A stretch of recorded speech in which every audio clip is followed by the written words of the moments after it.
ఈ నేల ఎలా ఏర్పడింది అంటే కొన్ని వేల సంవత్సరాల క్రితము శిలలు విచ్ఛిన్నమై అంటే శిథిలమై డిజింటిగ్రేషన్ అయిపోయి రసాయనిక చర్యల్లో డిజింటిగ్రేషను డికంపోజిషన్ వల్ల చిన్న చిన్న ముక్కలుగా ఏర్పడి అంటే ఈ ముక్కలు ఏర్పడడానికి చాలా చర్యలు జరుగుతాయన్నమాట.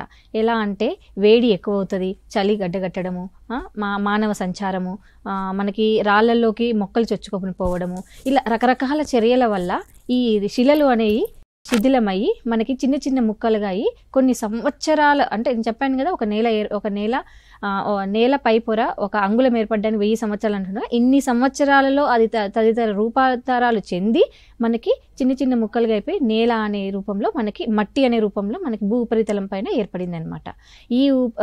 ఈ నేల అనేది మనము ఎలా చెప్తాము, ఒక వ్యవసాయదారుడు ఏమని రైతు పంటలు పండించే రైతు ఏమని చెప్తాడు, మట్టి అంటాడు. అలా ఒక ఇంజనీరింగ్ ఏమంటారు, ల్యాండ్.